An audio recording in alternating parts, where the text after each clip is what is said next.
ठीक, अभी आप लोग को क्या देखना था कि लास्ट हम लोगों ने डिस्कस कर लिया था कि सेक्शन 10 में एग्रीकल्चर इनकम में प्रॉब्लम नहीं है। रिबेट वाला आप लोग को जो प्रॉब्लम था वो आप लोग को रिबेट मिलने वाला था। एग्रीकल्चर इनकम के ऊपर में भी रिबेट आप लोग को मिलेगा। HUF से अगर किसी भी एक मेंबर को क्या मिलने वाला था, इनकम अगर मिलता है HUF से मेंबर को तो भी क्या होगा, एग्जेम्प्ट होगा। पार्टनर से क्या मिलता है, शेयर ऑफ प्रॉफिट मिलता है तो उसको भी एग्जेम्प्ट होगा। नॉन रेसिडेंट को भी एग्जेम्प्ट था। कब, जब अगर वो स्पेसिफाइड सिक्योरिटीज में इन्वेस्ट करेगा और उसका NRE अकाउंट में कोई भी अगर इंटरेस्ट मिलता है तो उसका ऊपर भी उसको टैक्स देना नहीं पड़ेगा। अगर उसको NRO अकाउंट में अगर कोई भी उसका पैसा मिल रहा है और उससे अगर उसका अदर इनकम भी होता है, जैसे इंटरेस्ट आ गया है, डिविडेंड आ गया है, जो भी चीज़ क्या हो गया NRO अकाउंट में डिपॉजिट होगा उसका ऊपर टैक्स लगेगा। फिर बाद में क्या था हम लोग का कि नेशनल नोटिफाइड सेविंग सर्टिफिकेट में अगर कोई भी इन्वेस्टमेंट कर रहा है, कौन कर रहा है, सिटीजन ऑफ इंडिया करना पड़ेगा, इंडियन ओरिजिन का इंसान कर रहा है या नॉन रेसिडेंट कर रहा है। कोई भी इंसान अगर नोटिफाइड, यहाँ पे क्या बोल के नोटिफाइड सिक्योरिटी में नॉन रेसिडेंट ने इन्वेस्ट किया था तब भी एग्जेम्प्ट हुआ था, टैक्स नहीं लगा था। इसमें भी क्या हुआ, सेविंग सर्टिफिकेट में इन्वेस्ट किया है तब भी उसका ऊपर टैक्स नहीं लगेगा। ठीक है, इसने एग्जाम करके रखा हुआ, सेंट्रल गवर्नमेंट ने इस चीज़ का ऊपर अगर आपने इन्वेस्ट किया है और उसका ऊपर में आपको क्या मिल रहा है, इंटरेस्ट मिल रहा है, तो आपको टैक्स देना नहीं पड़ेगा। लीव ट्रैवल कंसेशन था, ये भी डिस्कस हो गया था लास्ट क्लास में। अगर क्या है आपको, आप इंडियन है या फॉरेन सिटीजन है, उसके ऊपर कोई डिपेंड नहीं करता है। आप अगर क्या है, आपको आपका एम्प्लॉयर ने आपको क्या किया, लीव ट्रैवल कंसेशन के लिए आपको अलाउंस दिया है। क्या दिया है आपको, अलाउंसेस दिया है कि आप घूमो, कहाँ पे घूमो, इंडिया घूमना पड़ेगा। बाहर घूमने से आपको टैक्स लगेगा और इंडिया घूमने से टैक्स नहीं लगेगा। लेकिन यहाँ पे बात हो गया कि आपको पकड़ लीजिए जयपुर राजस्थान घूमने दिया है, ठीक है, और आपने क्या किया, जयपुर राजस्थान घूमने के लिए आपको पकड़ लीजिए 50K दे दिया और आपने क्या किया, फ्लाइट बुक कर लिया इंडिगो का। इंडिगो का फ्लाइट में चलिए मान लीजिए नहीं है, विस्तारा में पकड़ लिया। विस्तारा में आपने क्या कर दिया, बिजनेस क्लास में आपने सीट बुक कर दिया और बुक करके आपने फ्लाइट से इस जगह में चला गया। तो क्या आपको जो भी 50,000 मिला है ये भी क्या एग्जाम्प्ट होगा। आपको क्या बोला है, कोई भी इंडियन हो नॉन इंडियन हो, उसको घूमने के लिए जो भी पैसा मिलेगा, अगर वो इंडिया घूम रहा है तो उसका ऊपर टैक्स नहीं लगेगा, ये बोल रहे हैं। अभी मेरा क्वेश्चन क्या था कि आप जयपुर घूम रहे हैं, आप कहाँ घूम रहे हैं, जयपुर घूमने गया है, आप कौन सा फ्लाइट चूज किया, विस्तारा का फ्लाइट चूज किया। आप कौन सा सीट चूज किया है, बिजनेस क्लास चूज किया है और बिजनेस क्लास चूज करके आपने जयपुर घुमा है, जयपुर में रीच किया है। तो ये जो 50,000 मिला है आपको, उसका ऊपर टैक्स लगेगा या नहीं लगेगा? नहीं लगेगा। यहाँ पे यही चीज़ है, यहाँ पे अभी हम लोग खाली डिस्कस कर रहे हैं। ये चीज़ कहाँ पे आएगा? सैलरी का साइड चैप्टर में फिर से आएगा। लेकिन वहाँ पे क्या लिखा हुआ है कि अगर कोई भी एक जगह में आप जा रहे हैं, कहीं पे भी आप घूमने जा रहे हैं, आपको क्या होगा? इतना तक ही एग्जेम्प्ट होगा। फर्स्ट क्लास एसी, अगर आप क्या कर रहे हैं, राजस्थान से अगर आपका पास रेलवे का रूट ऑलरेडी प्रेजेंट है, ठीक है, रेलवे का रूट अगर प्रेजेंट है तो आपको फेयर देखना पड़ेगा। फर्स्ट क्लास एसी का जितना भी फेयर होगा उतना तक का ही एग्जाम होगा।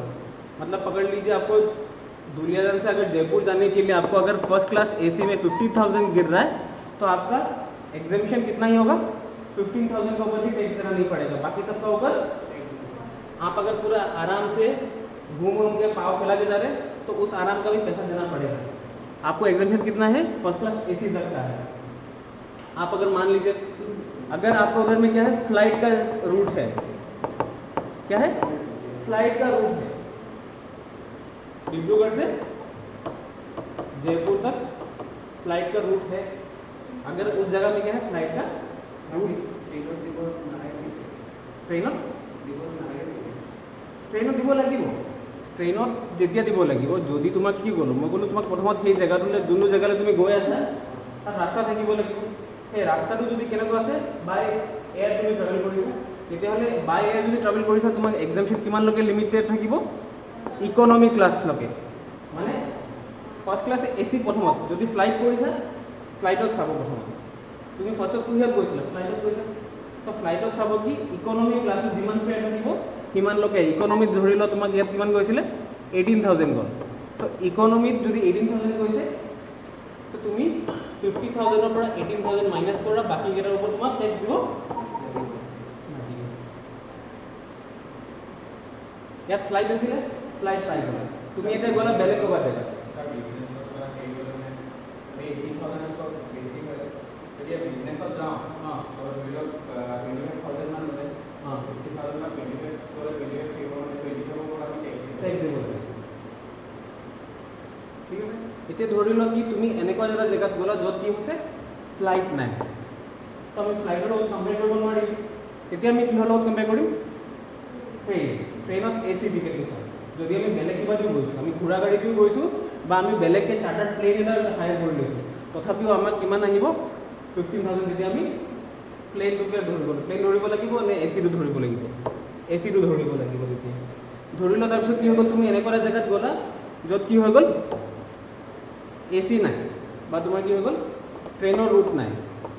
তেতিয়া তুমি কি কৰিব লাগিব? বাছ চাব লাগিব। বাছত কেনেকৈ চাব লাগিব? Up to A limit of deluxe class. Deluxe ক্লাছত তুমি গৈছা, ডিলাক্স ক্লাছত যিমান ফেয়াৰ থাকিব সিমানলৈকে খৰচ কৰিব পাৰিবা। তাতকৈ যদি বেছি খৰচ কৰিছা তেতিয়াহ'লে তুমি বাকীখিনিত এক্সামশ্যন নোপোৱা। ঠিক আছে, এইখিনি ক'ত ডিছকাছ হ'ব? চেলেৰিত আকৌ ভালকৈ ডিছকাছ হ'ব। ঠিক আছে, তাৰপিছত কি আহিলে তোমাক?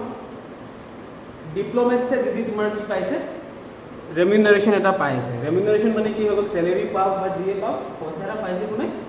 ডিপ্ল'মেটছবোৰে পাইছে। ডিপ্ল'মেটছ মানে কি হৈ গ'ল, যোনবোৰে ইণ্ডিয়াক বাহিৰত ৰিপ্ৰেজেণ্ট কৰি আছে। যেনেকৈ কি হৈ গ'ল, হাই কমিশ্যন, এইবোৰ জেগাত কি হৈছে, তেওঁলোক ৰিপ্ৰেজেণ্ট কৰি আমাৰ ইণ্ডিয়াৰ এম্বেচি থাকে অষ্ট্ৰেলিয়াত।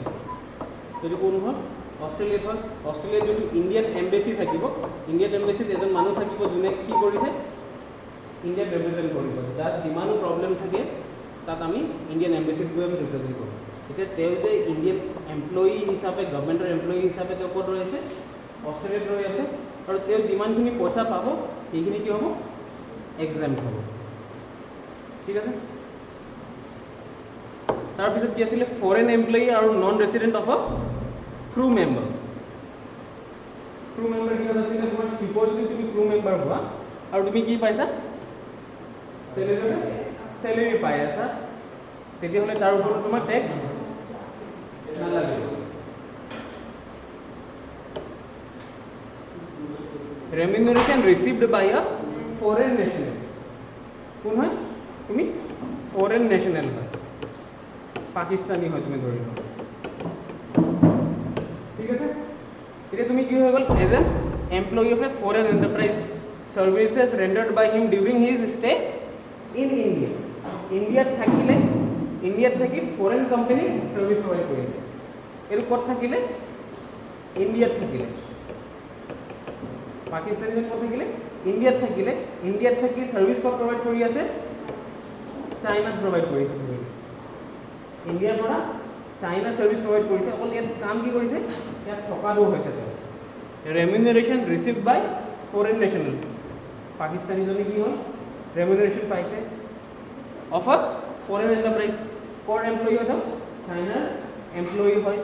সাৰ্ভিসেছ rendered by him during his stay in India, ইণ্ডিয়াত থাকি বাহিৰত তেওঁ সাৰ্ভিস প্ৰভাইড কৰি আছে, তেতিয়া তেওঁৰ কি হ'ব, এক্সাম হৈ যাব। কাৰণ ইণ্ডিয়াৰ ইনকাম নহয়, চাইনাৰ ইনকাম হয়। ৰিচিভ তেওঁ ক'ত কৰিছে, অকল ইণ্ডিয়াত কৰিছে, ঠিক আছে। আৰু তাত কি হ'ব লাগিব, ইণ্ডিয়াত বিজনেছত একো ইনভল্ভ হ'ব নালাগিব। তেওঁ অকল ইয়াত কি বহি আছে, ইয়াত বহি বহি কাম কৰি আছে আৰু ইয়াৰ পৰা পইচা পাই আছে। ইয়াত তেওঁ একো বিজনেছ নাই কৰা। আৰু কি হ'ব লাগিব, পিৰিয়ড অফ ষ্টেটো ইণ্ডিয়াত 90 ডেজতকৈ বেছি হ'ব নালাগিব। এইকেইটা বস্তু যদি নহয়, তেতিয়াহ'লে তেওঁৰ যিমানখিনি ইনকাম ইয়াত ইণ্ডিয়াত আৰ্ণ কৰি থাকিব, ৰিচিভ কৰিব, তেতিয়াহ'লে তেওঁৰ ইনকামকেইটাৰ টেক্স নালাগে, ठीक है। क्या होना पड़ेगा उनको, पहले उनका बिजनेस इंडिया में नहीं होना पड़ेगा, पीरियड ऑफ स्टे 90 डेज से कम होना पड़ेगा, और रेम्यूनरेशन में क्या होगा, टीडीएस नहीं करना पड़ेगा, टैक्स डिडक्ट नहीं होना पड़ेगा। बाकी ये सब तीन चीज़ अगर नहीं होता तो उनका इनकम इंडिया में टैक्स नहीं लगेगा। सेम चीज़ इंडियन डिप्लोमेट था, यहाँ पे गवर्नमेंट एम्प्लॉइज आ गया, गवर्नमेंट एम्प्लॉइज को भी जो भी पैसा मिलेगा वो भी टैक्सेबल नहीं होगा। फिर बाद में आ गया रिट्रेंचमेंट कंपेंसेशन। आप लोग को ये चीज़ मिला था क्या, इंडस्ट्रियल डिस्प्यूट एक्ट? नहीं मिला था, डिग्री में भी नहीं मिला, बीकॉम में इंडस्ट्रियल, अभी जो कमर्शियल लॉ पढ़ा उसमें भी नहीं है क्या?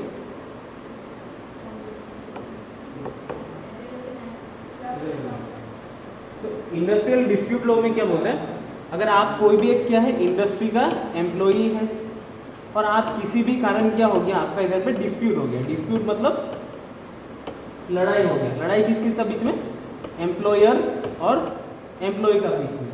आपने क्या कर दिया, स्ट्राइक कर दिया, लॉकडाउन करके रखा हुआ है पूरा बिजनेस को। तो ये सब चीज़ कौन गवर्न करता है, industrial dispute act. Industrial dispute act देखेगा कि एम्प्लॉई सही है या एम्प्लॉयर सही है, उसी के अगेंस्ट में आप लोग को जजमेंट पास करता है।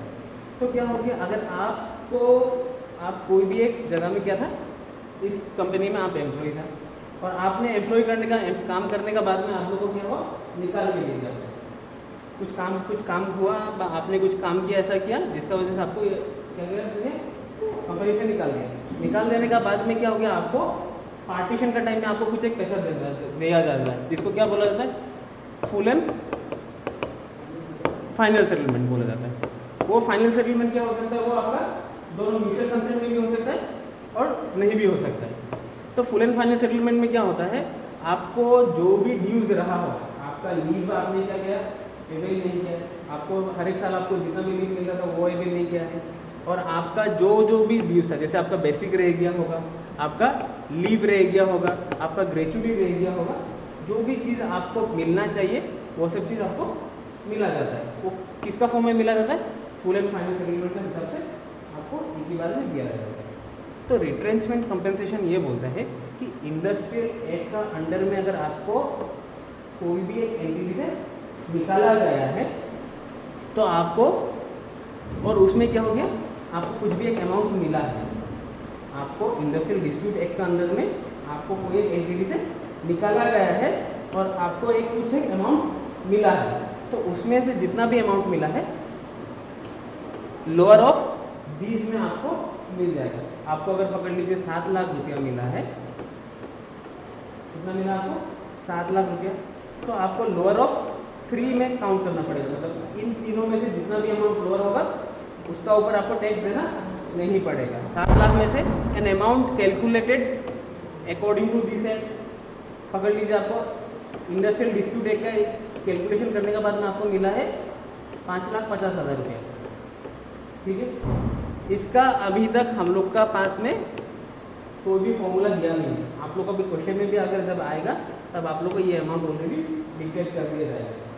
ठीक है, फिर amount specified by government, government ने बोल दिया है कि आपको 5 लाख तक का एग्जम्पशन मिलेगा। और अमाउंट एक्चुअली रिसीव आपको मिला कितना है, 7 लाख रुपया। तो लोअर ऑफ 3 कितना है, हो गया 5,50,000, 5 लाख और 7 लाख, तो लोअर हो गया 5 लाख। आपको 2 लाख के ऊपर टैक्स देना पड़ेगा।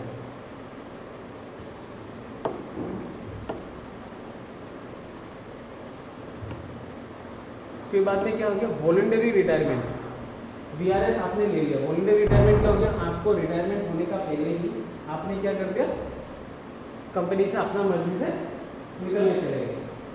ठीक है, तो उसमें क्या बोला है आपको, any compensation receive at the time of voluntary retirement, आपने खुद से रिटायरमेंट ले लिया है और termination is exempt from tax. कब एग्जेम्प्ट होगा, अगर आप ये कंडीशंस फुलफिल करेंगे। आप कौन है, पब्लिक सेक्टर एंटरप्राइज का एम्प्लॉई है, मतलब कौन है आप, गवर्नमेंट एम्प्लॉई है। गवर्नमेंट, एक गवर्नमेंट एम्प्लॉई को क्या मिल रहा है, वॉलंटरी रिटायरमेंट में आपको क्या मिल रहा है, पैसा मिल रहा है, तो उसका ऊपर आपको टैक्स देना नहीं पड़ेगा।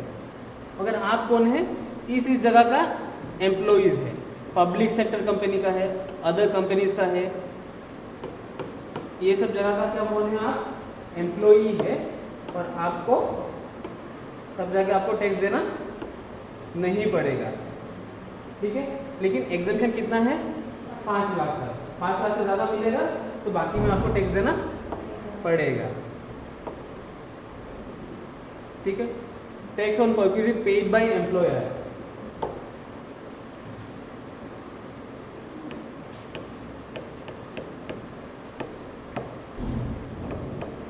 ठीक है, इसमें कौन है, आपको पैसा कुछ एक मिल रहा है,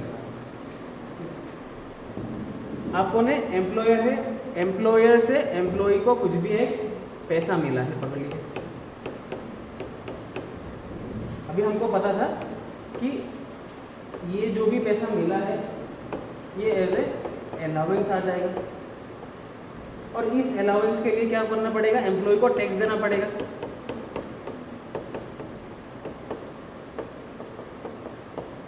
ठीक है, तो मेरा एम्प्लॉयर बहुत अच्छा है, मेरा एम्प्लॉयर ने क्या बोला कि अलाउंस तो दे दिए, लेकिन इस अलाउंस के लिए आपको टैक्स देना पड़ रहा है। तो आपको ये टैक्स से बचाने के लिए क्या कर दिया, ये बर्डन आप अपना हेड में मत लीजिए, हम आपको दे देगा आपका ये पैसा। टैक्स का पैसा कौन ले लेगा, एम्प्लॉयर ले लेगा। एम्प्लॉयर अगर क्या बोलता है कि ये भी टैक्स का पैसा अगर एम्प्लॉयर दे देता है, इसको अलाउंस बोल के माना नहीं जाएगा, इसका ऊपर टैक्स फिर से देना नहीं पड़ेगा। अगर हम लोग ने क्या बोला था कि एम्प्लॉयर से अगर कोई भी पैसा मिलता है, मॉनिटरी पैसा मिलता है, तो उसको अलाउंस हिसाब से क्या करना है, ट्रीट करना था। तो टैक्स का भी पैसा अगर एम्प्लॉयर ने पे कर दिया तो उसको भी फिर से अलाउंस बोल कर ट्रीट नहीं करना है।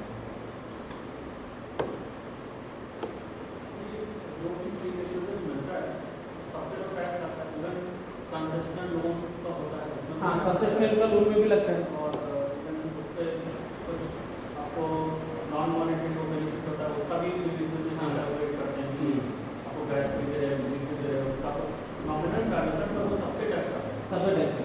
लेकिन आपको क्या बोला गया कि आपका बिहाफ में एम्प्लॉयर ने टैक्स जमा कर दिया, उसका ऊपर नहीं लगेगा। जैसे आपका बिहाफ में क्या कर दिया, प्रोफेशनल टैक्स पेमेंट करता है, वो तो फिर से आपसे चार्ज लेता नहीं है, प्रोफेशनल टैक्स। आप लोग का जो भी फॉर्म 60 निकलता होगा उसमें प्रोफेशनल टैक्स से काटता है, वो आप लोग का बिहाफ में जमा किया जाता है, उसमें टैक्स नहीं लगता।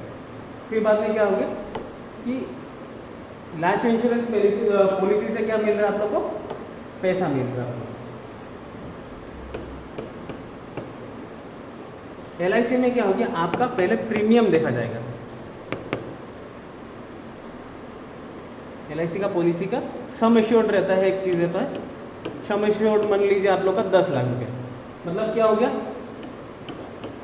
ये इंसान है, इस इंसान का लाइफ का एश्योरेंस कौन दिया है, LIC का आपने पॉलिसी खरीद के पॉलिसी खरीद लिया आपने। पॉलिसी खरीद लेने के बाद में आपको एश्योरेंस क्या मिला है कि आप अगर मर जाता है तो आपको कितना मिलेगा, 10 लाख रुपया मिलेगा। और 10 लाख रुपया मिलने के लिए, इस 10 लाख रुपया आपको मिलने के लिए आपको क्या करना पड़ेगा, एवरी ईयर ये सब प्रीमियम देना पड़ेगा। तो प्रीमियम मान लीजिए आपका 10,000 रुपया। इसको कितना साल देना पड़ेगा, तो मान लीजिए आपको 25 या 30 ईयर्स तक आपको देना पड़ेगा। तो यहाँ पे क्या बोला है, any amount received under a life insurance policy including bonus. Including bonus मतलब क्या, LIC हम लोग को बोनस देता है क्या, नहीं देता है। LIC क्या बोला है कि सम एश्योर्ड में आपको कितना है, 10 लाख रुपया है। आप 25 साल तक 10,000 रुपया जमा किया है, उसका आपको टोटल प्रीमियम निकालिए। टोटल प्रीमियम अगर आपको पकड़ लीजिए यहाँ पे 25 लाख मिला है, कितना भी मिला होगा आपको 25 लाख का, बाद में आपको 25 लाख मिलना चाहिए था। सम एश्योर्ड आपको 10 लाख या 25 लाख मिलना चाहिए था, उसमें से कितना मिलेगा, 25 लाख 10,000 रुपया ज़्यादा मिल गया। तो ये जो 10,000 रुपया होता है, जो इंटरेस्ट मिला जाता है, उसी को हम लोग बोनस बोलते हैं। ठीक है, तो जो भी पैसा मिलेगा वो आपको एग्जेम्प्ट होगा। लेकिन एग्जेम्प्ट कब होगा, जब आपका क्या है, प्रीमियम 20%, 15% और 10% से कम हो। इसमें देखना आप लोग को एग्जाम कब होगा। आपने क्या कर दिया, ऑन और बिफोर 1/4/12 मतलब 1 अप्रैल 2012 का आगे में आपने क्या किया, पॉलिसी परचेज किया। अब पॉलिसी परचेज कब क्या है, 1/4/2012 का आगे में आपने पॉलिसी परचेज किया था। और उसका सम एश्योर्ड क्या है, प्रीमियम पेड कितना है, 20% से कम है। जैसे आपका सम एश्योर्ड यहाँ पे कितना था, 10 लाख रुपया था। प्रीमियम कितना पे कर रहा था आपने, 10,000 प्रीमियम पे कर रहा था। तो 10,000 डिवाइडेड बाई 10 लाख कितना होता है आपका, 10,000। ये क्या हो गया, प्रीमियम और आपका सम एश्योर्ड। यहाँ पे क्या बोला है, 20% ऑफ सम एश्योर्ड, किसका बारे में, प्रीमियम पेड। तो premium paid is 10,000, sum assured is 10 lakh रुपया। कितना परसेंट आता है आपका,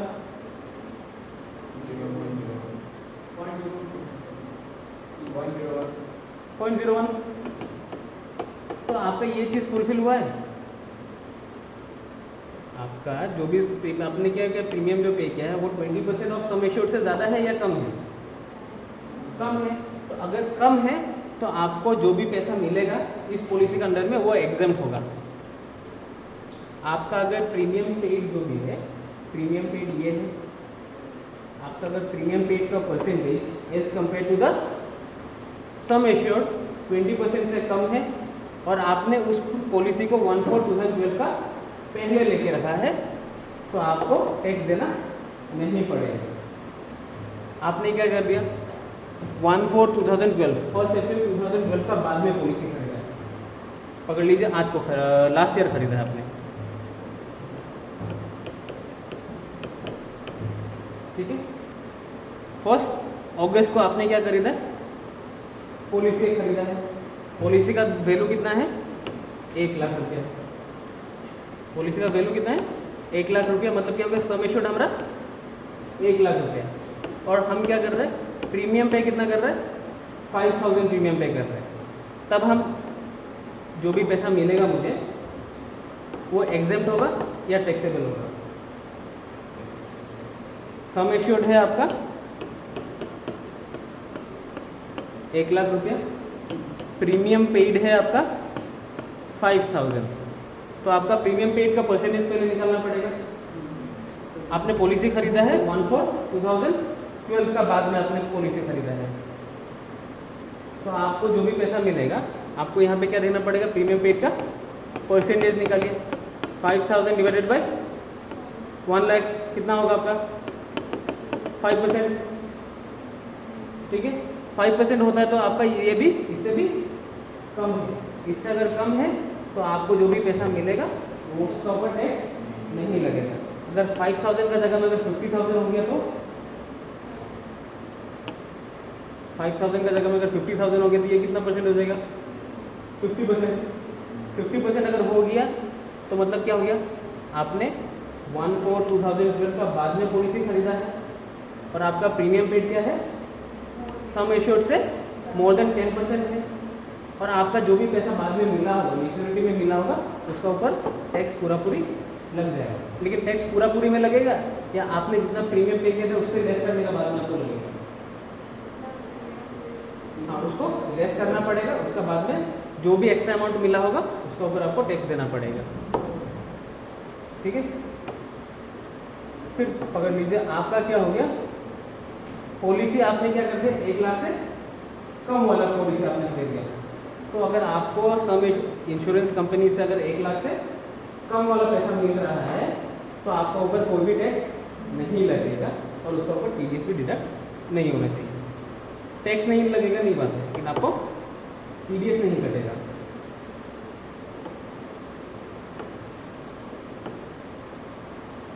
अच्छा, कीमैन इंश्योरेंस पॉलिसी अगर आपने खरीद के रखा हुआ, आपका कंपनी ने क्या किया है, खरीद के रखा है, कीमैन इंश्योरेंस पॉलिसी खरीद के रखा हुआ है, उससे अगर कोई भी पैसा मिलता है वो टैक्स लगेगा उसके ऊपर।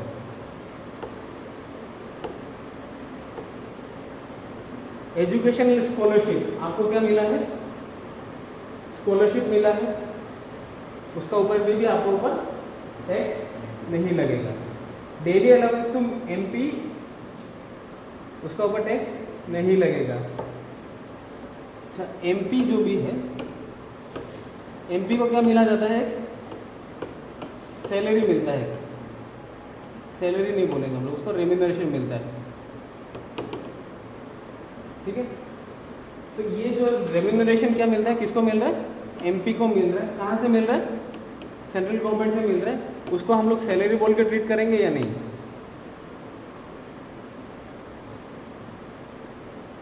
मेंबर ऑफ पार्लियामेंट एक है, हम लोग को पता है कि उनको अगर जो भी डेली अलाउंस मिलता है, डेली काम करने के लिए जो भी पैसा मिलता है गवर्नमेंट से, वो क्या होता है, एग्जेम्प्ट होता है। लेकिन एक एमपी को सैलरी तो डेली नहीं मिल रहा है, सैलरी मंथ एंड में जो भी मिल रहा है उनको क्या मिल रहा है, क्वार्टर भी एक मिलता है हम लोग को, प्लस उनको सैलरी भी मिल रहा है। ठीक है, ये जो सैलरी मिल रहा है, अभी हमने क्या बोला, सैलरी नहीं बोल के उसको रेम्यूनरेशन बोल रहे हैं गवर्नमेंट से। ये जो रेम्यूनरेशन मिल रहा है उसको हम लोग सैलरी बोल के ट्रीट करेंगे या नहीं करेंगे? करेंगे, क्यों? एम्प्लॉयर कौन है, एमपीज लोग का एम्प्लॉयर कौन है, गवर्नमेंट एम्प्लॉयर है। एम्प्लॉयर कौन है एमपीज लोग का? प्रेसिडेंट भी नहीं हो, प्रेसिडेंट को तो खुद पैसा मिलता है, पब्लिक। तो पब्लिक जब क्या हो गया, इनका एम्प्लॉयर है, लेकिन एम्प्लॉयर का रिलेशन तो कुछ है नहीं इसमें, तो सैलरी बोल के ट्रीट नहीं किया जाएगा। ठीक है, फिर बाद में आगे के न्यूज एजेंसी, जैसे आपका था बीबीसी वाला क्वेश्चन, जो भी आपको पैसा मिलता है उसका ऊपर टैक्स नहीं देना है, लेकिन उसका इनकम सोर्स क्या होना पड़ेगा, डिस्ट्रीब्यूशन ऑफ न्यूज़, और उसका अलावा अगर जो भी इनकम का सोर्स होगा उसके ऊपर टैक्स लगेगा। ठीक है, चलिए ये वाला आप लोग को देखिए। 1026 क्या बोलता है कि आप कौन है, शेड्यूल ट्राइब का एक इंसान है, और आप इन एरिया में आप क्या कर रहे हैं, रिसाइड कर रहे हैं, तब आपको अगर कोई भी इनकम मिलता है उसका ऊपर टैक्स नहीं लगेगा। ये जो शेड्यूल ट्राइब का है उसका डेफिनेशन कहाँ पे दिया हुआ, आर्टिकल 366 पे डिफाइन किया हुआ। इसमें किस किस का बारे में बोल कर था, अरुणाचल प्रदेश, मणिपुर, मिजोरम, नागालैंड और त्रिपुरा का रेसिडेंट का बारे में बोला गया है। जैसे अभी हम लोग का एनआरसी में किया था 1951, 1963 का, कि इसका बाद से आप लोग असम का रेसिडेंट नहीं है बोल के माना जाएगा। सेम अरुणाचल, इसमें उन लोग का भी ऐसा डेट ऑलरेडी रिकग्नाइज किया हुआ है कि इस डेट का बाद में अगर कोई भी क्या बोल रहा है आपका इस स्टेट में आके रेसिडेंट हो रहा है तो उनको शेड्यूल ट्राइब में माना नहीं जाएगा। जैसे आपका क्या हो रहा है, अभी मणिपुर में से जो भी लड़ाई चल रहा है सब इसी का वजह से ही चल रहा है। तो मणिपुर में क्या बोल गया था, आप पकड़ लीजिए, अभी मणिपुर का बात हो रहा है तो आप मणिपुर का ही रेसिडेंट है, और मणिपुर से क्या मिल रहा है आपको, वहीं पे रह रहा है, और वहीं से आपको क्या मिल रहा है, इनकम करने का बाद में पैसा मिल रहा है। तब इस सेक्शन के अंडर में मणिपुर से जो भी इनकम आ रहा होगा आपको, उसका ऊपर आपको टैक्स नहीं देना पड़ेगा। ठीक है, एसएससी कहाँ का होना पड़ेगा, शेड्यूल ट्राइब का होना पड़ेगा, और इस जगह में रहना पड़ेगा। अरुणाचल, मणिपुर, मिजोरम, नागालैंड, फिर असम का भी यहाँ पे बात रहेगा। ठीक है, in the areas covered by notification this issued by the governor of Assam, इसमें भी डेट क्या कौन सा दिखा 1951, मतलब असम का भी कुछ जगह अभी भी है जहाँ पे आप इनकम, जिस जगह से आप इनकम अर्न करेगा और वहाँ से आपको जो भी इनकम आएगा उसके ऊपर टैक्स देना नहीं पड़ेगा। फिर क्या होगा, लद्दाख का रीजन में अगर आप लद्दाख का रीजन से कोई भी इनकम अर्न करेगा वहाँ से भी टैक्स देना नहीं पड़ेगा। लेकिन और इनकम कैसा होना पड़ेगा, income must have accrued or arisen from any source in the aforesaid state, मतलब आप उसी एरिया से आपको इनकम अर्न होना पड़ेगा बाय वे ऑफ डिविडेंड और इंटरेस्ट ऑन सिक्योरिटीज, मतलब आपका अगर इन दोनों को छोड़ के इस एरिया का इनकम टैक्स नहीं लगेगा, आपको डिविडेंड मिल रहा है, इंटरेस्ट ऑन सिक्योरिटीज मिल रहा है, इन दोनों का ऊपर में आपको टैक्स नहीं लगेगा। इन दोनों का अलावा अगर कोई भी अगर आपको इनकम हो रहा है उसका ऊपर टैक्स लगेगा, मतलब इस एरिया का बाहर का इनकम के ऊपर में भी टैक्स लगेगा, और इन दोनों को छोड़ के अगर बाकी सब भी कोई इनकम होता है उसके ऊपर टैक्स लगेगा। ठीक है, आप अगर मान लीजिए अभी कौन है,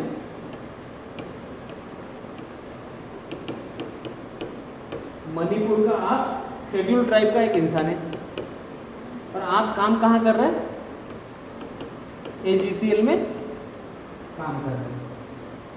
ठीक है, आपको एजीसीएल में काम करके 7 लाख पर एनम का सैलरी मिलेगी, तो 1026 का अंडर में इन भाई साहब का जो भी इनकम हो रहा है वो एग्जेम्प्ट होगा या टैक्सेबल होगा, एग्जेम्प्ट होगा, टैक्सेबल होगा, क्योंकि रह कहाँ पे रह रहा है, आसाम में रह रहा है, और इनका रिसाइड कहीं भी कर सकते हैं, उनका मेन जो भी अगर एड्रेस रह सकता है वो एड्रेस अभी भी कहाँ का हो सकता है, मणिपुर का हो सकता है, लेकिन इनकम कहाँ पे अर्न कर रहे हो, आसाम में, तो उसका बेसिस में आपको टैक्स लग जाएगा उसको।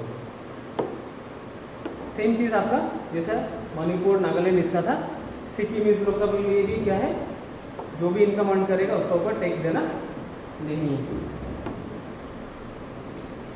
फिर इनकम ऑफ ए माइनर, हमने क्या बोला था कि आपको केबीसी में से आपको क्या मिल रहा था, पैसा मिल रहा है। पकड़ लीजिए आपको 30 लाख रुपये आपने, आपका बच्चा क्या कर दिया, केबीसी से जीत के लाया था। ठीक है, हमने क्या बोला था कि जो भी इनकम अर्न करता है वो इनकम किसका साथ क्लब हो जाएगा, any parent who is earning highest amount of income, उनका साथ में इस भाई इसका बेटा का इनकम क्लब हो जाएगा। इनकम ऑफ ए माइनर कब एग्जाम्प्ट होता है, जब माइनर का इनकम क्या है 1500 से कम, 1500 पर माइनर चाइल्ड आपको क्या मिलेगा, एग्जाम्पशन मिलता है। 30 लाख आपने अर्न किया है, आपका बच्चा ने अर्न किया है, आपको एग्जाम्पशन कितना मिलेगा, एग्जाम्पशन 1500 पर माइनर चाइल्ड, तो आपको कितना मिलेगा, 3 लाख में से 30 लाख में से आपको खाली 1500 रुपये ही माइनस कर पाएगा, उससे ज़्यादा और कुछ माइनस नहीं कर पाएगा। ठीक है, 1500 हो गया,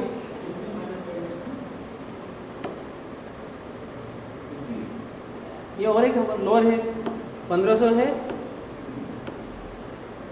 एनी इनकम, दोनों में से कोई भी होगा लोअर होगा, मतलब आपका लोअर कितना है, 1500 ही है।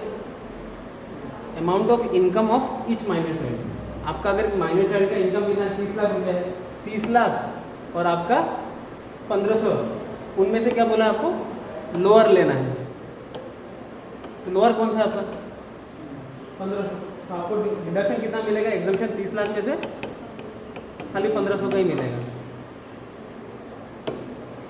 तो मतलब अल्टीमेटली क्लब होगा ऐसा कुछ। ठीक है, ये सब आप लोग को देखना है। 36625 ये आपका था शेड्यूल ड्राइव का डेफिनेशन, उसमें किन किन सब का है वो सब आप लोग को देख के आना था। फिर अभी क्या था, SEZ का था। SEZ का क्वेश्चन क्या होता है, आता रहता है कभी बीच बीच में। क्या है इसमें, SEZ में आपने क्या कर दिया, SEZ में एक कंपनी आपने फॉर्म किया है।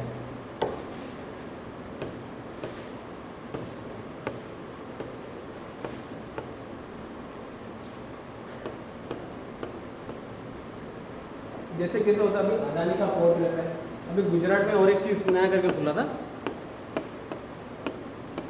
गिफ्ट सिटी बोल के, ठीक है। मतलब आप लोग को फॉरेन नेशनल्स लोग को, फॉरेन MNCs लोग को बोल रहे थे कि आप लोग यहाँ पे आके इन्वेस्ट करिए, आप लोग को जितना भी बिजनेस करेगा उसका ऊपर टैक्स नहीं लगेगा। SEZ में भी सेम वैसे रिलैक्सेशन मिलता रहता है कि आप लोग इधर पे आइए, आप लोग को जितना भी आप लोग को लाइसेंस लेना चाहिए वो सब चीज़ में हम लोग आसानी थोड़ा आप लोग को दे देंगे। तो SEZ क्या करते हैं, इसमें डिडक्शन किन लोग को लिए मिल रहा है, फॉर SEZ यूनिट, बाकी सब किसी भी इंडस्ट्रीज लोग को नहीं मिल रहा है। तो deduction is allowed to an SSC। इसमें SSC कौन कौन हो सकता है, कोई भी हो सकता है, इंडिविजुअल भी हो सकता है, फर्म भी हो सकता है, कोई भी हो सकता है, ठीक है। Who is engage in manufacture and production, यहाँ पे आपको क्या करना पड़ेगा, मैन्युफैक्चरिंग भी करना पड़ेगा और प्रोडक्शन भी करना पड़ेगा। और आपको इस यूनिट को सेटअप करना पड़ेगा 2005 का बाद में, और 31 मार्च 2021 का पहले उसको स्टार्ट करना पड़ेगा। ये भी जो भी सेटअप हो रहा है, बिजनेस स्टार्ट भले ही ना हो, लेकिन आपने सेटअप कब करना पड़ेगा, 2005 टू 2021 का बीच में आपने सेटअप कर देना पड़ेगा। सेटअप करने का बाद में आपको प्रोडक्शन शुरू करना पड़ेगा, और प्रोडक्शन शुरू करने का बाद में आपको क्या बोला है कि आपको जितना भी एक्सपोर्ट प्रॉफिट अर्न हुआ होगा, एक्सपोर्ट प्रॉफिट का मतलब क्या है, PGBP of located in SEZ, आपको जितना भी प्रॉफिट अर्न हुआ है, profit divided by total turnover into export, मतलब आप जितना एक्सपोर्ट किया होगा उसका प्रोपोर्शनेट प्रॉफिट को एक्सपोर्ट प्रॉफिट बोला जाएगा। जितना भी एक्सपोर्ट किया है उसका प्रोपोर्शनेट प्रॉफिट को आपको एक्सपोर्ट इन प्रॉफिट बोल के माना जाएगा।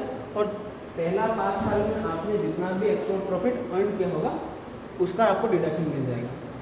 मतलब आप मान लीजिए 10 लाख रुपया आपने अर्न किया है, ठीक है, आपका प्रॉफिट कितना है, 10 लाख रुपया आउट ऑफ 1 करोड़, और आपका एक्सपोर्ट का टर्नओवर कितना है, 5 लाख, तो आपको एक्सपोर्ट प्रॉफिट कितना हुआ होगा,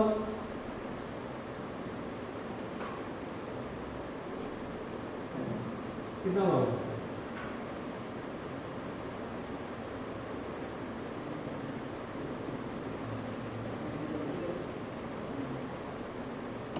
यहाँ पे आपका कितना हो जाएगा, 100 हो जाएगा,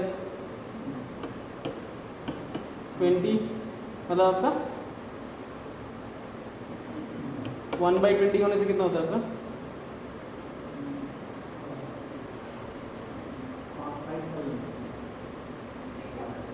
50,000।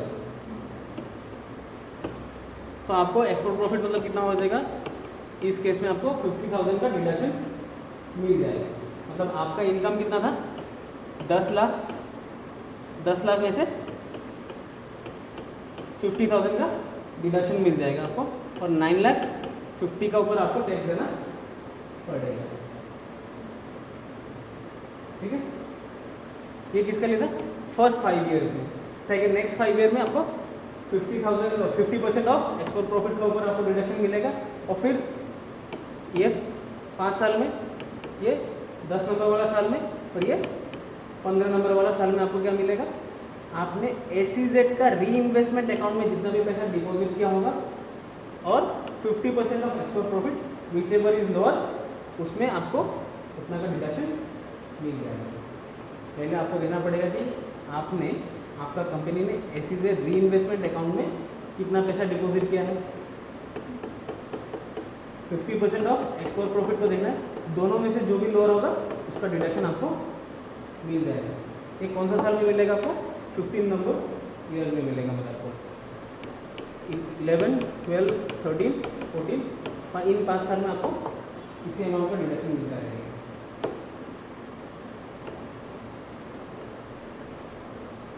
एक्सपोर्ट टर्नओवर का मीनिंग यहाँ पे लिखा हुआ है, ठीक है। फिर अभी हम लोग को देखना है कि आप लोग का जो भी चैप्टर था ये वाला, उसमें आप लोग का प्रोजेक्ट दिया हुआ है, उसमें तो प्रॉब्लम नहीं होना चाहिए। लास्ट वाला केस आप लोग का वही था, परीक्षित वाला था, 25 ईयर्स वाला एग्रीकल्चरल इनकम, ठीक है। उसी को एक बार देखते हैं अभी हम लोग।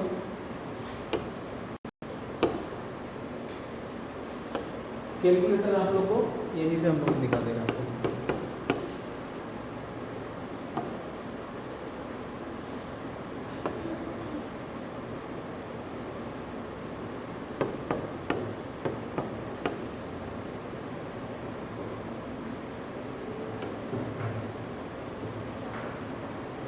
ठीक है, आपका खाली यहाँ पे क्या होता है, असेसमेंट ईयर अलग था, इसमें असेसमेंट ईयर 23-24 देखे रहता है, सेम ही है।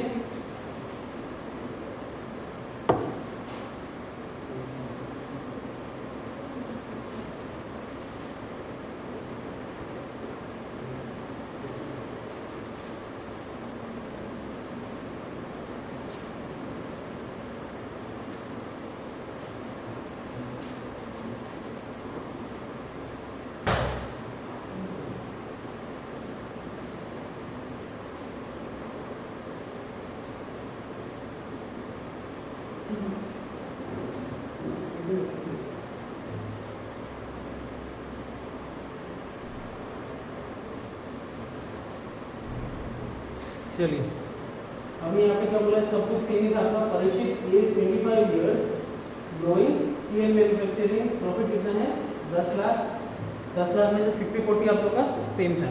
असेसमेंट ईयर कौन सा होगा? 23-24। टैक्स पेयर इंडिविजुअल है,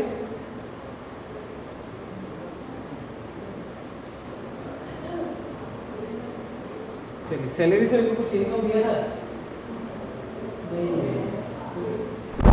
पीजीबीपी का इनकम कितना है? 10 लाख में से 40% था। 10 लाख का 40% कितना होता है? 4 लाख। तो 4 लाख क्या हो गया उसका?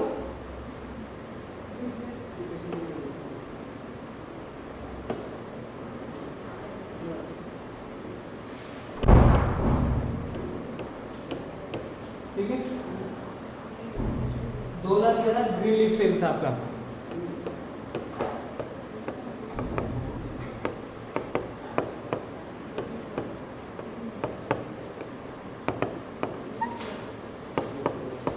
नॉन एग्री इनकम इसका आपका हो गया, पेज नंबर 84 था।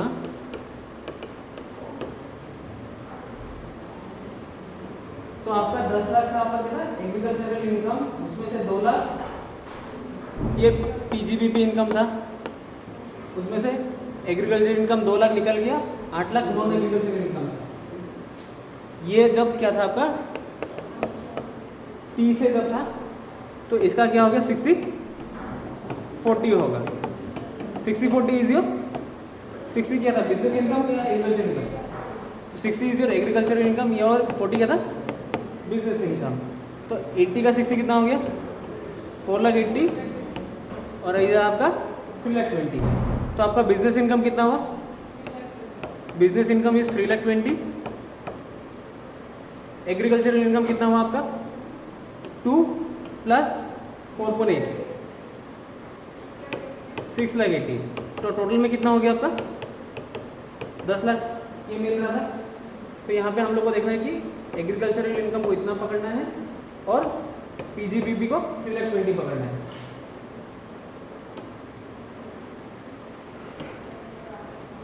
ठीक है, पीजीबी में कितना आया था 3 लाख ठीक है।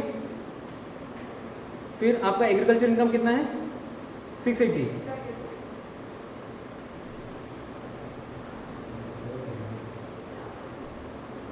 ठीक है। टैक्स इतना आ रहा था 3,20,000 में 35,000 और 3,500।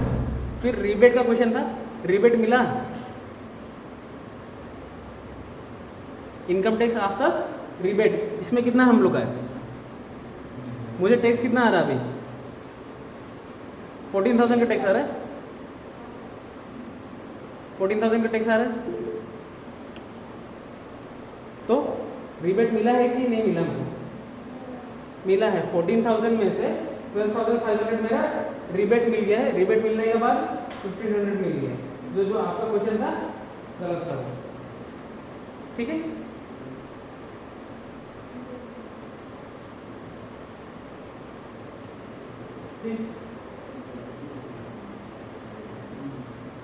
ठीक है,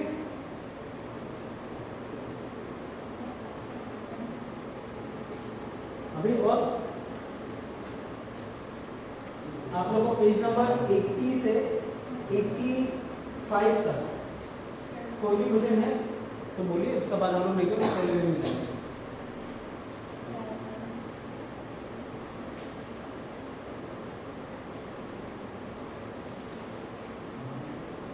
तो तुम्ही पाठीसान आहे ना, तुम्ही कॅल्क्युलेट थोडा इनकम टॅक्स उलाय होता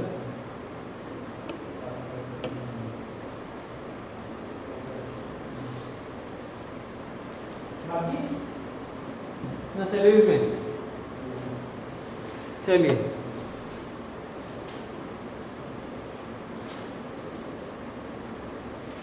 सैलरी में सेक्शन कहाँ से स्टार्ट होता है आपका, सेक्शन 15 से अप टू सेक्शन 17 आपको सैलरीज का बारे में बताता रहता है।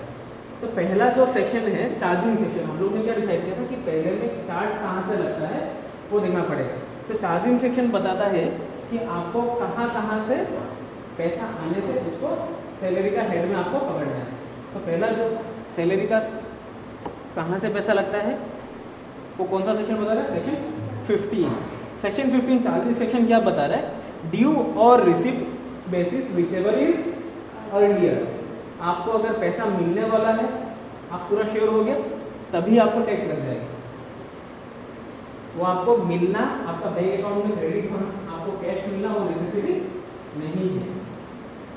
सेक्शन 16 बोलता है कि आपको 3 टाइप का डिडक्शन मिलेगा। 15,000 जो स्टैंडर्ड डिडक्शन है, आपको जितना भी इनकम करो पूरा साल में आपको 50,000 लास्ट में आपको डिडक्शन मिल जाएगा। और आपको एंटरटेनमेंट अलाउंस मिलेगा। एंटरटेनमेंट का जो भी आपको पैसा मिलता है वो किसके लिए एप्लीकेबल है, गवर्नमेंट एम्प्लॉइज लोग को, बाकी पीएसयूज लोग को, बाकी प्राइवेट एम्प्लॉइज लोग को ये वाला अलाउंस आप लोग को, ये वाला एग्जम्पशन आप लोग को डिडक्शन मिलता नहीं है। किसका लिए खाली एप्लीकेबल है, गवर्नमेंट एम्प्लॉइज लोग के लिए एप्लीकेबल है। फिर प्रोफेशनल टैक्स आप लोगों ने पेमेंट किया है, आप लोगों ने प्रोफेशनल टैक्स किसको पे दिया है, स्टेट गवर्नमेंट को आपने पेमेंट किया है, उसका डिडक्शन आप लोग को मिल जाएगा। 3 डिडक्शन मिल रहा है। स्टैंडर्ड डिडक्शन ये आप लोग को नहीं मिल सकता, ये गवर्नमेंट लोग को मिल सकता है, गवर्नमेंट एम्प्लॉइज लोग को मिलेगा। मतलब अगर आपका क्वेश्चन में अगर गवर्नमेंट एम्प्लॉइज आ गया तो आपको इन दोनों का साथ में इनको भी देना है, लेकिन इनको एंटरटेनमेंट अलाउंस मिलना पड़ेगा। फिर डेफिनेशन ऑफ सैलरी यहाँ पे देखे रखा हुआ सेक्शन 17 में। चार्ज किस किस इनकम में होगा यहाँ पे देखे रखा हुआ, और सैलरी का डेफिनेशन सेक्शन 17 में देखे रखा हुआ, ठीक है। इसमें आपका अलाउंस सब आ जाएगा, इसमें परक्विजिट ऑलरेडी दिया हुआ है, और बाद में profit in लिeu of salary. Salary का अलावा आप लोगों को क्या मिल रहा है, प्रॉफिट का पार्ट मिल रहा है, तो आपको प्रॉफिट इन लिeu ऑफ सैलरी मिलेगा, ठीक है। Due or receipt basis whichever is earlier है, आपको क्या क्या मिल सकता है। बोनस में आपको ड्यू और रिसिप्ट बेसिस देखना नहीं है, बोनस आपको जब मिलेगा रिसिप्ट बेसिस में ही आप लोग को देखना है। इसमें क्या बोल रहा है, salary is taxable on due or receipt basis whichever is earlier. तो बोनस आपको कब देखना है, ड्यू और रिसिप्ट बेसिस में नहीं देखना है, आपको रिसिप्ट बेसिस में देखना है। Salary in लिeu of notice period, आपने क्या कर दिया, ऑफिस छोड़ दिया, आपने नोटिस पीरियड सर्व किया था, तो उसका बाद में आपको उस नोटिस पीरियड सर्व करने के लिए आपको जो भी पैसा मिल रहा है उसको आपको रिसिप्ट बेसिस में देखना है। एरियर ऑफ सैलरी, सैलरी क्या कर दिया आप लोग को,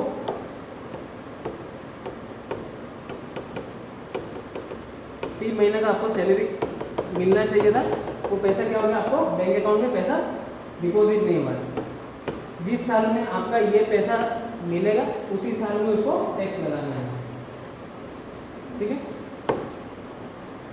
फिर बाद में क्या हो गया, amount includes monetary payment and non monetary payment. Non monetary payment क्या सब है, जैसे आपको क्या हो गया, फ्री का मेडिकल सर्विस प्रोवाइड कर दिया, फिर आपको कहीं पे घूमने के लिए आपको ट्रांसपोर्ट अलाउंस दे दिया, लीव ट्रैवल कंसेशन दे दिया, वो सब भी क्या हो गया, नॉन मॉनेटरी पेमेंट्स है। आपको डायरेक्टली पेमेंट नहीं मिला, लेकिन जिस पार्टी का थ्रू से आप जा रहे हो उनको पेमेंट मिल चुका है। फिर इसमें क्या होना पड़ेगा, एम्प्लॉयर एम्प्लॉय रिलेशन होना पड़ेगा, और एम्प्लॉयर क्या होना सकता है, प्रेजेंट का भी हो सकता है, पास्ट का भी हो सकता है, फ्यूचर का भी एम्प्लॉयर हो सकता है। फ्यूचर का एम्प्लॉयर कैसे हो सकता है, आपका साथ आप पकड़ लीजिए, आप सी में बन गया, बनने के बाद में आप कहाँ गया है, कैंपस प्लेसमेंट में गया है। कैंपस प्लेसमेंट में आपने बैठा है, इंटरव्यू दिया है, इंटरव्यू देने के साथ में आपको एक ऑफर लेटर आपको दे दिया है, और ऑफर लेटर साइन करने का साथ साथ में आपको क्या कर दिया, रिटेंशन करने के लिए, आपको रिटेन करने के लिए उन्होंने 2 लाख रुपया दे दिया है। तो आपने बोला हम तो इन भाई साहब का पास तो कभी गए ही, ऑफिस में हमने पावर आता नहीं है, तो ये पैसा मेरा अदर इनकम है, नहीं हो सकता। आपका ये अगर फ्यूचर एम्प्लॉयर से भी आपको कोई भी पैसा मिल रहा है, पास्ट एम्प्लॉयर से भी आपको कुछ पैसा मिल रहा है, उसको आपको सैलरी में ही ट्रीट करना है। और एम्प्लॉय में भी क्या होगा, आपको फुल टाइम भी हो सकता है या पार्ट टाइम भी हो सकता है। पार्ट टाइम होने से भी आपको उसको सैलरी का हिसाब से ही ट्रीट करना है। आपको अगर क्या है, यहाँ पे आप एज एन अप्रेंटिस काम कर रहे हैं, आपको क्या मिल रहा है, इसमें स्टाइपेंड मिल रहा है। तो स्टाइपेंड को सैलरी हिसाब से ट्रीट करेंगे, नहीं करेंगे, एम्प्लॉयर एम्प्लॉय रिलेशन नहीं है। लेकिन पार्ट टाइम में अगर आप कहीं पे भी अगर कुछ काम कर रहे हैं, आपने कुछ कंसल्टेंसी प्रोवाइड कर दिया, पकड़ लीजिए आप कौन होंगे, सीएमए होगी, और आपने क्या कर दिया, अंडर एन एग्रीमेंट आप पार्ट टाइम रेगुलर बेसिस में उनका साइट में विजिट कर रहा है, साइट में विजिट करके आपने उनको सर्विस प्रोवाइड कर रहा है, और उनसे अगर कोई भी आपको क्या मिल रहा है, रेम्यूनरेशन मिल रहा है, उसको आपको सैलरी में दिखाना पड़ेगा, ठीक है। फिर बाद में आपको देखना है remuneration of a managing director, उसको हम लोग सैलरी बोल कर दिखाएंगे या अदर इनकम हेड में दिखाएंगे। आप कौन है, managing director of a company है, उसको सैलरी बोल के मानेंगे या अदर इनकम में दिखाएंगे, सैलरी। क्यों, एम्प्लॉयर एम्प्लॉय रिलेशन है, एम्प्लॉयर कौन है, कंपनी है, मैनेजिंग डायरेक्टर एक फुल पोस्ट है। फिर remuneration paid to advocate by government, paid to advocate by government.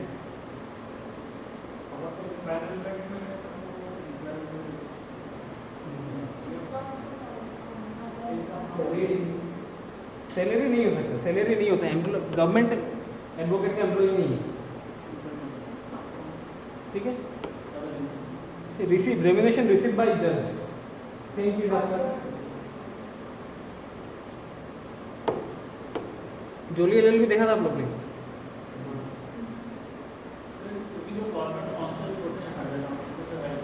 हाँ डिस्ट्रिक्ट कोर्ट में गवर्नमेंट अपना रखती है, फाइन करती है, सैलरी देती है, उसका फिक्स करते हैं। आपको जो भी आप जो बोल रहे हैं ना, गवर्नमेंट क्या करके रखा हुआ है, हाई कोर्ट और सुप्रीम कोर्ट में भी जो भी आप लोग का जज होता है, डिस्ट्रिक्ट कोर्ट में भी जो भी जजेस बैठता है, वो भी क्या होता है, पहले नॉर्मल एडवोकेट ही रहता है, फिर उसका बाद में उसको कुछ 1 साल का एक्सपीरियंस होना पड़ेगा, फिर होने का बाद में ही उन्हीं को ही फिर थ्रू रिकमेंडेशन लेटर उनको ही अपॉइंट किया जाता है, फिर उनका फिर हो जाएगा, फिर उसका बाद ही जाता है, लेकिन उनका पैसा जो भी आता है वो गवर्नमेंट से ही आता है। लेकिन ये जो भी आता है आप लोग का जजेस होता है, एडवोकेट का तो नहीं होगा, लेकिन जजेस लोग का आपका सैलरी में ही आएगा। Salary receive by partner of a firm क्या होगा, अदर इनकम या सैलरी, अदर इनकम या पीजीबीपी था, इसको पीजीबीपी बोला जाए तो मतलब अदर इनकम में लगेगा। Salary by MPMLA other income. फिर ये cost accountant in practice other income, cost accountant in service salary. ठीक है, आपने क्या कर दिया, आपका सैलरी को आपने फोरगो कर दिया। फोरगो कर दिया मतलब आपको पैसा मिल रहा था, आपने बोला मुझे नहीं चाहिए, छोड़ दिया, तो वो सैलरी भी आपका हाथ में ही टैक्सेबल हो।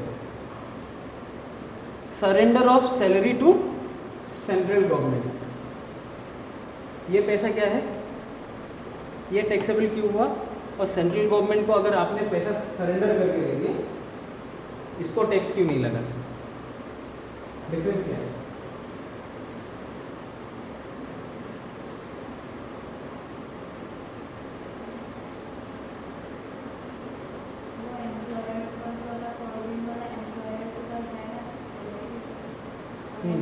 लॉजिक वही है, क्योंकि ये पैसा किसका पास जा रहा है, गवर्नमेंट के पास जा रहा है, घूम के ही जा रहा है, तो इसीलिए उसको टैक्स नहीं लगा।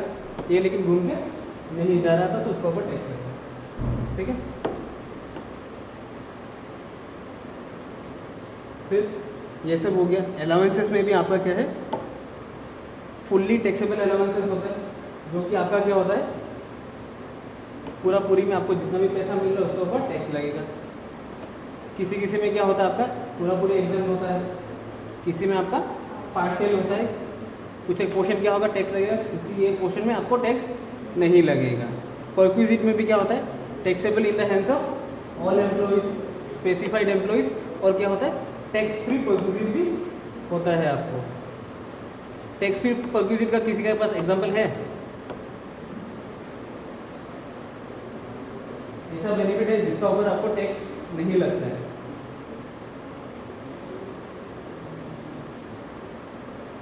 आपका ऑयल का एक पकड़ लीजिए, ऑयल का मेडिकल फैसिलिटीज में जहाँ पे अपना खुद का ही मेडिकल, तब जाके उसके ऊपर टैक्स नहीं लगता है। फिर आपको एजुकेशन में, आपका अगर चिल्ड्रन का एजुकेशन है और एम्प्लॉयर ने क्या कर दिया, एक स्कूल खुद का ही नाम पे एक मेंटेन कर रहा है, उसी में अगर आपका बच्चा को पढ़ा रहा है तो उसके ऊपर भी टैक्स नहीं लगता है। हाँ, इसमें हम लोग क्या है, वो अगर आप यहाँ खुद कराते हैं या इनके क्रेडिट टिकट कराते हैं तो टैक्स नहीं लगता। इनके साथ में फैसिलिटी की तरफ कुछ आपने इलाज करा लो और रिम्बर्स करवाए तो टैक्स लगेगा। रिम्बर्स करने से तो लगेगा, रिम्बर्स में टैक्स। रिम्बर्स में क्योंकि देखिए आपने खर्चा कर लिया है, खर्चा करने के बाद फिर वो पैसा मांग भी तो ले रहा है, हाँ, आपने पैसा तो फिर से मांग भी ले रहा है, तो बेनिफिट कहाँ मिला आपको? जब आपको आप फ्री में दिखाते हैं, आप अगर ऑयल में, अगर ऑयल हॉस्पिटल में अगर आप दिखा रहे हैं, उसमें तो आपने खाली सर्विस ही ले रहे हैं, पैसा का तो लेन देन हुआ ही नहीं। इसमें पैसा का लेन देन हो गया तो आपको तो जहाँ पैसा है देना पड़ेगा। पैसा आएगा तुम्हारे पास। ठीक है।